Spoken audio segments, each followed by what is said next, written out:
नमस्कार, जोहार। मेरा नाम है अवंतिका और आप देख रहे द फोर्थ पिलर .न्यूज। बीते जून के महीने में झारखंड में एक नई क्षेत्रीय पार्टी का उदय हुआ, जिसका नाम झारखंडी भाषा खतियान संघर्ष समिति यानी JBKSS रखा गया। इस पार्टी का केंद्रीय अध्यक्ष यूथ सेंसेशन जयराम महतो बने। पार्टी गठन होने के बाद जयराम छात्र नेता से राजनेता के रूप में सामने आए। झारखंड के युवाओं के बीच जयराम महतो बेहद पॉपुलर है।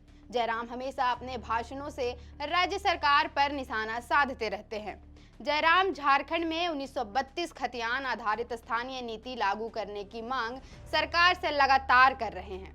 इसी बीच बीते कल जयराम महतो हजारीबाग के बरकट्टा पहुंचे।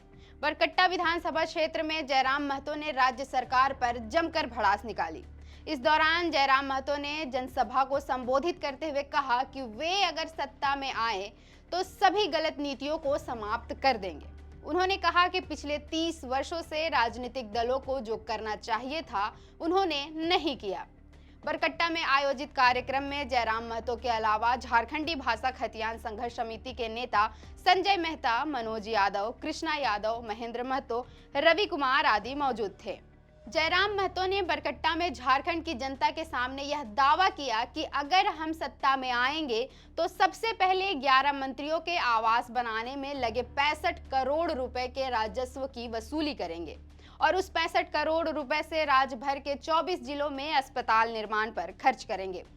मीडिया रिपोर्ट्स की माने तो रांची के धुरवा स्थित स्मार्ट सिटी में मुख्यमंत्री समेत झारखंड कैबिनेट के 11 मंत्रियों के लिए बंगले बनाए जा रहे हैं। जुडको के निर्देशन में बन रहे इन 11 बंगलों की लागत लगभग 70 करोड़ रुपए है। ये सभी बंगले सभी तरह की अत्याधुनिक सुविधाओं से लैस हैं। जयराम महतो ने अपने भाषण में इन्हीं बंगलों का जिक्र किया है। उन्होंने राज्य सरकार को घेरे में लेते हुए कहा कि झारखंड की जनता ने 1932 के प्रावधानों को लागू करने के लिए हेमंत सरकार को चुना, लेकिन उन्होंने इसे लागू नहीं कराया। जयराम ने अपने संबोधन में झारखंड में हो रही नियुक्तियों के बारे में कहा कि आज की चौथी बड़ी नियुक्ति में दूसरे राज्यों की तुलना में झारखंड के लोगों की नियुक्ति कम हो रही है। सरकार और प्रशासन के साथ मिलकर झारखंड वासियों को बेदखल किया जा रहा है। हमारी बहनें और भाई शिक्षक तक नहीं बन पा रहे हैं। यह सरकार की गलत नीतियों के कारण हो रहा है। आगामी लोकसभा और विधानसभा चुनाव को लेकर भी जयराम ने बताया कि झारखंड खतियान संघर्ष समिति अकेले ही चुनाव लड़ेगी। जयराम ने कहा कि हम किसी के साथ गठबंधन नहीं करेंगे। सबसे पहले लोकसभा की तैयारी हो रही है, बाद में विधानसभा की तैयारी की जाएगी। जब झारखंड के मुद्दों को लेकर झारखंड के खतियान संघर्ष के सदस्य लोकसभा में जाएंगे तो सवाल उठेंगे, जवाब तो देना ही पड़ेगा।